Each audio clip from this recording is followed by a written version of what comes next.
ఈ పారాగ్రాఫ్ ఉంది కదా, దీన్ని నాకు 4 డివిజన్స్గా కావాలనుకోండి. ఇప్పుడు నేను ఏం చేస్తానంటే ఈ శాంపుల్ టార్గెట్ చేసి కాలం కౌంట్ అని రాస్తాను. కాలం కౌంట్. ఈ కాలం కౌంట్ అనే ప్రాపర్టీ ఏం చేస్తుంది అంటే మనకి ఎన్ని అయితే కాలమ్స్ కావాలనుకుంటున్నామో అన్ని కాలమ్స్ క్రియేట్ చేసి ఇస్తుంది.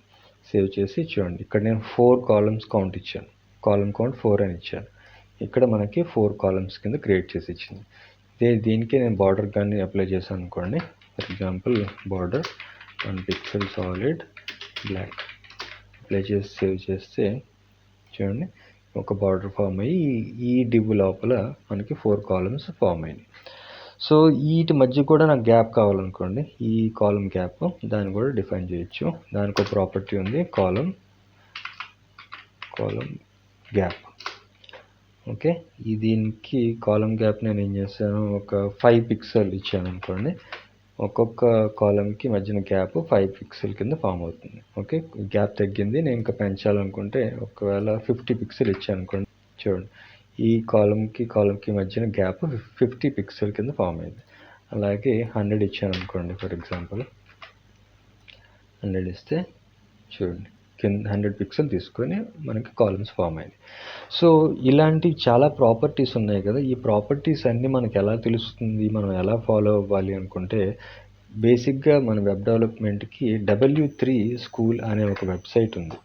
ఈ వెబ్సైట్ అనేది చాలా ఇంపార్టెంట్ ప్రతి డెవలపర్కి కూడా. ఇందులో ఏంటంటే బేసిక్ నుంచి అడ్వాన్స్డ్ వరకు ప్రతి టాపిక్ మీద ఈ వెబ్సైట్లో మనకి ట్యుటోరియల్స్ అవైలబుల్ ఉంటాయి. సో అలాగే డాక్యుమెంట్స్, ఎగ్జాంపుల్స్, తర్వాత మనకి ప్రాక్టీస్ చేయడానికి కొన్ని ఫార్మాట్స్ అన్నీ ఉంటాయి. సో ఇక్కడ చూసారు HTML అండ్ CSS ఉంది కదా, ఈ HTML దీంట్లోకి వెళ్తే HTML సంబంధించిన టాపిక్స్ అన్నీ ఉంటాయి. అలాగే CSSలోకి వెళ్తే CSS లోపల మనకి ప్రతి టాపిక్ కూడా కొంచెం డీటెయిల్గా ఎక్స్ప్లెనేషన్ ఉంటుంది. అలాగే మనం వర్క్ చేసుకోవడానికి కూడా కొన్ని శాంపుల్ టెస్ట్స్ అనే ఫార్మాట్ మనకి అవైలబుల్ ఉంటుంది. సో ఇక్కడ చూడండి, మనం వాడుతున్న ఇప్పుడు దాకా ప్రాపర్టీస్, టాపిక్స్ అన్నీ కూడా ఆల్మోస్ట్ మనం వీటిలో కవర్ చేసినట్టే. జనరల్గా CSS కోర్స్లో ఉన్న టాపిక్స్ అన్నీ కూడా ఇందులో ఉంటాయి. ఒకవేళ మీరు అప్లై చేసేటప్పుడు ఇలా స్టైలింగ్ ఏదైనా మీకు డౌట్ వచ్చి ఏదైనా కన్ఫ్యూజన్ ఉంది అనుకోండి, అప్పుడు మనం ఈ వెబ్సైట్ లోపలికి వెళ్ళి ఇక్కడ మనం దేన్ని టార్గెట్ చేస్తున్నాం అంటే ఇక్కడ చూడండి ప్రతి టాపిక్కి సంబంధించి ఇక్కడ ఎక్స్ప్లెనేషన్ ఉంది.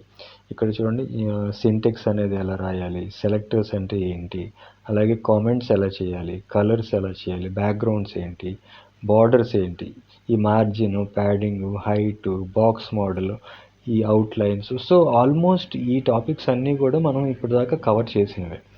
ఈ ప్రాపర్టీస్ ఉన్నాయి చూసారా, ఈ మిగతావన్నిటికీ ఒక్కొక్క దానికి టాపిక్కి కొన్ని ప్రాపర్టీస్ అనేవి ఉంటాయి చూసారా. ఇది డిస్ప్లే ప్రాపర్టీ.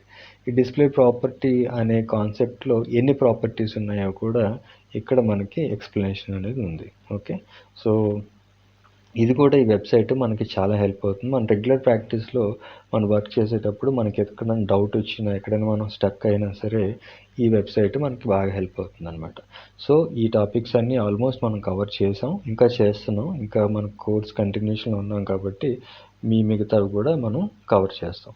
సో ఇక్కడ నా పాయింట్ ఏంటి అంటే మనకి మనం వాడుతున్న కొద్దీ ఈ ప్రాపర్టీస్ అనేవి ఇలాగ వస్తూనే ఉన్నాయి కాబట్టి వాటికి మీరు కన్ఫ్యూజ్ అవ్వకూడదు అని చెప్పి మనకి కావాల్సిన ప్రాపర్టీస్ అని ఈ వెబ్సైట్లో మనకి ఇన్ఫర్మేషన్ ఉందని చెప్పడానికి నా ఉద్దేశం. ఓకే.